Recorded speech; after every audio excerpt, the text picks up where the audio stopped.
Here with George McCloud. George, they can honor you today with the jersey up there. How does that make you feel? Make me feel great. Make me feel like all the work I put in, all the sacrifices paid off. Tell me about life. I mean, I see you're here with your family today. What have you been doing since Florida State? Well, I was with Sacramento. First I was with Golden State. Then I was with Sacramento. And I've recently been away from the game. This is my second year away from the NBA. So I spent close to 28, 29 years in the NBA between playing and then in the front office.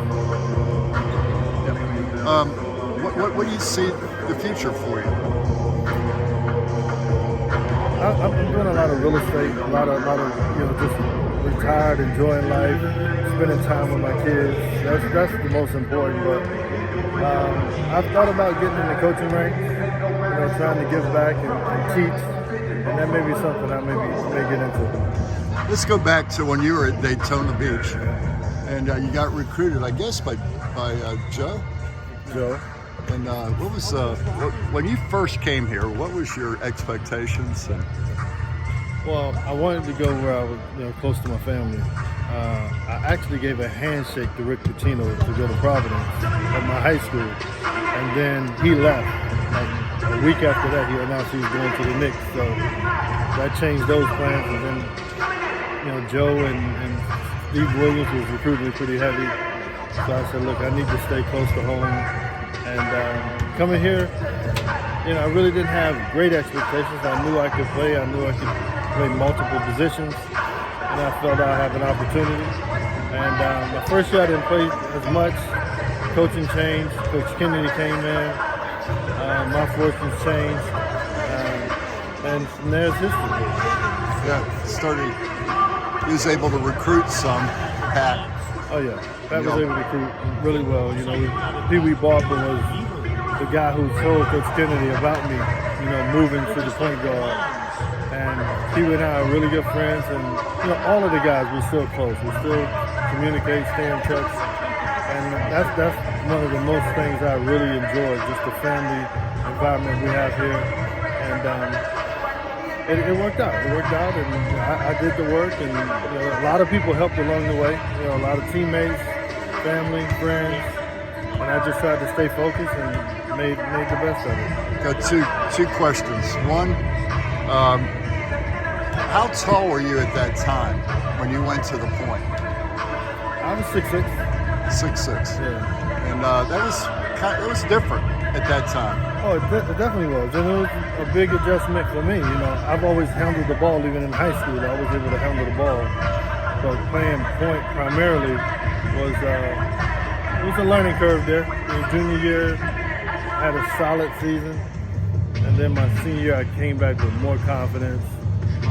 Knew I was one of the better players. And I just took off from there.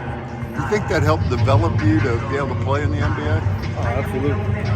Because the NBA is such a one-on-one game. It's such the tempo of the game is so much faster. And coming from a college that I played in front of 16,000, it wasn't a big adjustment as far as when I got to the league, playing in front of a bigger crowd. And it just took me a little while to get going in the league, just like it did in college. And from there I had a successful campaign. So last question is, what did you average your senior year, and what might you have averaged if there was a three-point line? Well, I averaged almost 22.8, 23 points, and I shot it pretty good, so it would have been interesting, especially nowadays how many shots guys are taking. When I played, even in the NBA, you take 5 or 6 threes, and it was like, that's a lot. Now guys are taking, but I did take 20 in one game in the NBA. So, but that was the beginning of it. Now they've taken it to a whole nother level. Right. They're shooting over 1,000 threes a season. So, with that type of freedom, anything could have happened. I seem to remember a lot of your 2-point shots were from 3-point range back in that day. Yeah, and we had a lot of guys that really could shoot the ball, could play, and And I like to say Dave Cowens and his group, put Florida State on the map. Right. There was a long lull there where the notoriety wasn't there. We kind of gave the Florida State basketball some national exposure. And Coach Hamlin's come in and taken it to a whole nother level with the recruiting and the year-to-year consistency. And it's great. It's great to be a part of it. I follow the game. I follow Florida State every sport I watch. So, Do you keep up absolutely. with it? A lot for everything, volleyball, everything, football, you name it. That's awesome. Bad man right there. Bad man. Hey,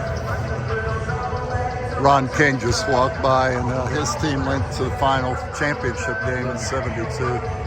Just visited with him a little bit. Yeah, I'm a historian. I follow Ron. I know Ron, and that team was great. And it's good to spend time with those guys because they did it before we did it, and we just have to pay homage to guys like that. And they're still a part of it. It's great. Well, I'm looking forward to seeing the jersey go up. I appreciate it. Good visiting.